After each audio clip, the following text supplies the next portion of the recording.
গ্ৰন্থাভাসলৈ স্বাগতম। আমি আজি আপোনালোকৰ সৈতে এখন বিশেষ গ্ৰন্থৰ পঠন অভিজ্ঞতা শ্বেয়াৰ কৰিব খুজিছোঁ আৰু তাৰ পূৰ্বে কেইটামান কথা নিজৰ অনুভৱ অভিব্যক্ত কৰিব খুজিছোঁ। ইয়াৰ প্ৰথম অনুভৱটো হৈছে যে অসমীয়া কবিতাত ব্যংগ খুব কম। লক্ষ্মীনাথ বেজবৰুৱাই কৃপাবৰ বৰবৰুৱাৰ নামত কিছু ব্যংগ লিখিছিল। যুগুলি নামৰ তেওঁৰ কাকতখনত অৱশ্যে সেই কাকতখনো আছিল এখন থিমেটিক কাকত, যিখন বাঁহীত প্ৰকাশ পাইছিল। তাৰ পাছত দুজন এজন কবিয়ে মাজে মাজে অলপ ব্যংগাত্মক ধৰণৰ কবিতা লিখিছে। দণ্ডিনাথ কলিতাই লিখিছিল, কিন্তু ধাৰাবাহিকভাৱে তেনে ব্যংগ কবিতা লিখাৰ ধাৰাটো অসমীয়া কবিতাত আজি পৰ্যন্ত প্ৰতিষ্ঠিত হোৱা নাই। আধুনিকতাবাদী অসমীয়া কবিতাৰ যাত্ৰা আৰম্ভ হোৱাৰ পিছত আমি দেখোঁ যে প্ৰতিজন কবিৰ সমাজ বাস্তৱ সম্পৰ্কত নিজা নিজা ধ্যান ধাৰণা আছে আৰু বক্তৃতা বা ব্যঞ্জনাৰ যোগেদি তেওঁলোকে সমাজ বাস্তৱক সমালোচনা কৰিছে, সময়ে সময়ে ব্যংগ কৰিছে, কিন্তু বিশুদ্ধ ব্যংগ কোনো কবিয়েই কৰা নাই। যজ্ঞেশ্বৰ শৰ্মাই কিছু কৰিছিল, কিন্তু যজ্ঞেশ্বৰ শৰ্মাৰ পৰিচয় কবি হিচাপে আজি পৰ্যন্ত অসমীয়া কবিতাৰ জগতত প্ৰতিষ্ঠিত নহ'ল। শেহতীয়াকৈ আমাৰ প্ৰজন্মৰ এজন কবিয়ে এখন কিতাপ প্ৰকাশ কৰিছে আৰু এই কিতাপখনে কিন্তু সৰু কিতাপ হ'লেও যথেষ্ট শক্তিশালী ব্যংগৰ উপস্থিতি প্ৰমাণ কৰিছে। এই কবিজন হ'ল পাণবজাৰ সম্পৰ্কীয় কবিতা লিখা কবিজন, হয়, প্ৰাণজিৎ বৰা। একেধাৰে কবি, ঔপন্যাসিক আৰু সমালোচক, এই তিনিওটা পৰিচয় প্ৰাণজিৎ বৰাই সমান্তৰালভাৱে বহন কৰিছে। সেইজন প্ৰাণজিৎ বৰাৰ শেহতীয়াকৈ প্ৰকাশ পোৱা কিতাপখন হৈছে হাৰামজাদাৰ পদ্য। হাৰামজাদাৰ পদ্য কিতাপখনৰ নামটোৱেই বোধ কৰোঁ কিতাপখনৰ ভিতৰ ভাগৰ পৰিচয় এটা দিবলৈ যথেষ্ট। হাৰামজাদা শব্দটো নিশ্চিতভাৱে কিছু তিৰ্যক আৰু কিছু তুচ্ছাৰ্থত ব্যৱহৃত হোৱা এটা শব্দ। কিছু দূৰ ইয়াক অশ্লীল বুলিও ক'ব পাৰি। সেই হাৰামজাদাৰ পদ্য এতিয়া কবিতাখিনি পঢ়িবলৈ যদি আমি আৰম্ভ কৰোঁ, তেতিয়া আমি দেখিম হাৰামজাদা কোন। আচলতে সাম্প্ৰতিক সময়ৰ আমাৰ ভাগ্য নিয়ন্তাসকল, ৰাজনীতিবিদসকল বা ৰাষ্ট্ৰৰ ৰাজ্যৰ প্ৰশাসনৰ বাঘজৰি ধৰি থাকোঁতাসকল,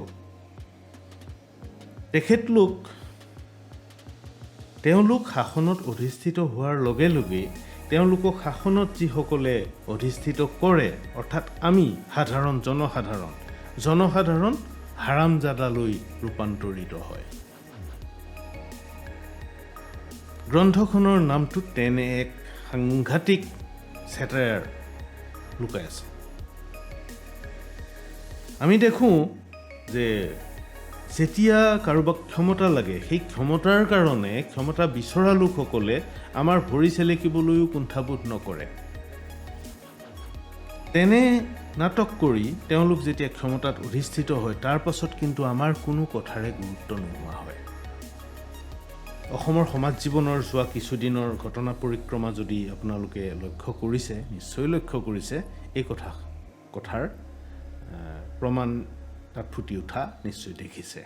প্ৰাণজিৎ বৰাৰ হাৰামজাদাৰ পদ্যৰ এই হাৰামজাদা যিটো চৰিত্ৰ, যিটো বক্তা আন কোনো নহয়, আমাৰ অনুভৱবিলাক। কিতাপখনৰ প্ৰথম কবিতাটো ক'তো যুদ্ধ নাই, এটা তেনেই সৰু কবিতা, 9টা শব্দৰ এটা কবিতা। ক'তো যুদ্ধ নাই, ক'তো যুদ্ধ নাই, নিজৰে দেশ মাটি ভেটি যুদ্ধত উচন। সাংঘাতিক ধৰণৰ ব্যংগ এটাৰে কবিতাৰ কিতাপখন আৰম্ভ কৰি দিয়া হ'ল। ক'তো যুদ্ধ নাই, সকলো দেশ উচন, ৰাষ্ট্ৰ উচন, ৰাজ্য উচন। গতিকে দেশৰ যদি সীমা নাই, ৰাষ্ট্ৰৰ যদি সীমাই নাই, তেতিয়াহ'লে ৰাষ্ট্ৰীয়তাবাদৰো সীমা নাই, ৰাষ্ট্ৰীয় ৰাজনীতিৰো সীমা নাই, তেতিয়াহ'লে শত্ৰুতা কৰিবলৈও অন্য ৰাষ্ট্ৰও নাই, আমাৰ নিজৰ ৰাষ্ট্ৰও নাই। যুদ্ধৰ ভয়াৱহতা, অৱশ্যে সাম্প্ৰতিক কালৰ যুদ্ধ কেৱল বন্দুক বাৰুদ অস্ত্ৰ শস্ত্ৰ লৈয়ে নহয়, অস্ত্ৰ শস্ত্ৰ নোহোৱা যুদ্ধৰো আমি ভিক্টিম। ইমান সুন্দৰভাৱে প্ৰাণজিৎ বৰাই এই পুথিখনৰ কবিতাসমূহ লিখিছে, সাম্প্ৰতিক সময়ৰ সমাজ বাস্তৱ, ৰাজনীতি, অৰ্থনীতি এই সকলোখিনিকে সামৰি, যে পাঠকসকলে কবিতাখিনি পঢ়ি কেৱল মজা পোৱাই নহয়, একে সময়তে সমাজক নতুন ধৰণে চাবলৈ আৰু বিশ্লেষণ কৰিবলৈও সমল বিচাৰি পাব। এটা কবিতাৰ শিৰোনাম হৈছে দেশ চলি আছে। কবিয়ে লিখিছে, বঢ়িয়াকৈ দেশ চলি আছে, ৰেচন, একাউণ্টত টকা, মদ, কি গোলাপী নিচাত বঢ়িয়াকৈ চলি আছে মোৰ দেশ। ইংৰাজে যেতিয়া আমাৰ দেশত উপনিৱেশ পাতি আমাক শাসন কৰিছিল, তেতিয়া আমাক কানি খুৱাইছিল, আমাক কানিয়া কৰিছিল আৰু আমাৰ সম্পদক লুটি পুতি লৈ গৈছিল।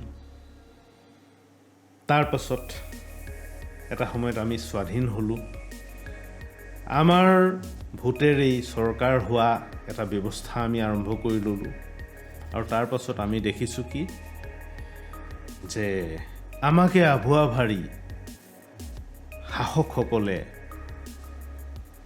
তেখেতলোকৰ ব্যক্তিগত বা দলগত বা গোষ্ঠীগত স্বাৰ্থ সিদ্ধি কৰি আছে আৰু আমাক বুজাই আছে যে বঢ়িয়াকৈ দেশ চলি আছে। এটকীয়া চাউল দিছে আমাক আৰু 120 টকীয়া পিঁয়াজ খুৱাইছে। এয়ে হৈছে আমাৰ দেশ চলি থকাৰ ৰহস্য। গতিকে কবিয়ে যেনেদৰে উপলব্ধি কৰিছে, সেই উপলব্ধি কবিতাৰ মাজেদি আমাৰ মনলৈ সংক্ৰমিত কৰিবলৈ যত্ন কৰিছে।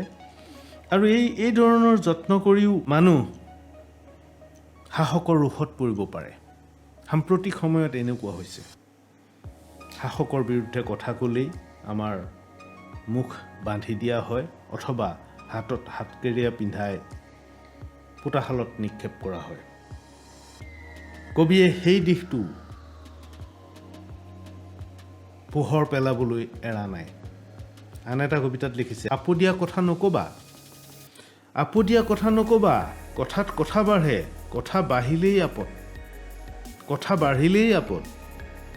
বৰকৈ মন যদি গণতন্ত্ৰৰ কথা কোৱা, উন্নয়নৰ কথা কোৱা, ক'বলৈও ভাল, শুনিবলৈও ভাল।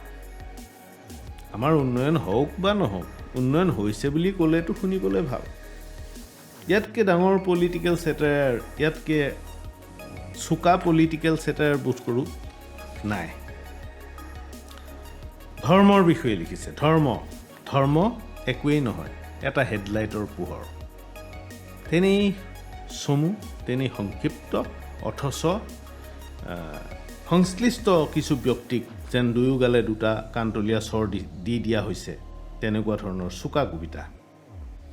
সাম্প্ৰতিক সময়ৰ দেশৰ অৰ্থনীতিক লৈ কবিয়ে লিখিছে, কবিতাটোৰ নাম অৰ্থনীতি। অৰ্থনীতি এটা ব্ৰইলাৰ মুৰ্গী, গোটেই 200 টকা, কাটি বেচিলে 100 টকা। মন কৰক, এইখন দেশত হাজাৰ কোটি লাখ কোটি টকাৰ কৰ ৰেহাই দিয়া হয় কাক? পুঁজিপতিসকলক। কৃষকক কিন্তু ঋণ ৰেহাই দিয়া নহয়। আনহে নালাগে আমাৰ বেংকৰ একাউণ্টত যদি ন্যূনতম পৰিমাণতকৈ কম ধন থাকে তাৰ পৰাও ফাইন কাটি নিয়া হয়। অৰ্থাৎ অৰ্থনীতি কোন দিশে? পুঁজিপতিসকলৰ স্বাৰ্থত। এই সৰু কিতাপখন, কেৱল 64 পৃষ্ঠাৰ এই হাৰামজাদাৰ পদ্য কিতাপখন, এই যিটো কবিজনৰ যিটো দৃষ্টিভংগী, সাম্প্ৰতিক সমাজ বাস্তৱক লক্ষ্য কৰাৰ যিটো সমালোচনাত্মক তথা ব্যংগাত্মক দৃষ্টিভংগী, সেই দৃষ্টিভংগীটোৰ কাৰণেই একক আৰু অনন্য হৈ থাকিব বুলি আমি বিশ্বাস কৰোঁ। কিতাপখন প্ৰকাশ কৰি উলিয়াইছে গুৱাহাটীৰ অভিজাত প্ৰকাশন প্ৰতিষ্ঠান ষ্টুডেণ্ট ষ্ট'ৰ্ছে। কিতাপখন প্ৰকাশ পাইছে 2019 চনৰ নৱেম্বৰ মাহত আৰু কিতাপখনৰ মূল্য মাত্ৰ 80 টকা। আমি আশা কৰিম কবিতাৰ প্ৰতি আগ্ৰহী লোকসকলে এই কিতাপখন পঢ়ক আৰু পঢ়ি নিজৰ মাটি আৰু মানুহৰ সমস্যা, নিজৰ সমাজ বাস্তৱ, নিজৰ অৰ্থনীতি, নিজৰ ৰাজনীতি সকলোখিনি উপলব্ধি কৰিবলৈ যত্ন কৰক। আমি কবি প্ৰাণজিৎ বৰাক এই পুথিখনৰ কাৰণে বিশেষভাৱে কৃতজ্ঞতা জনাইছোঁ।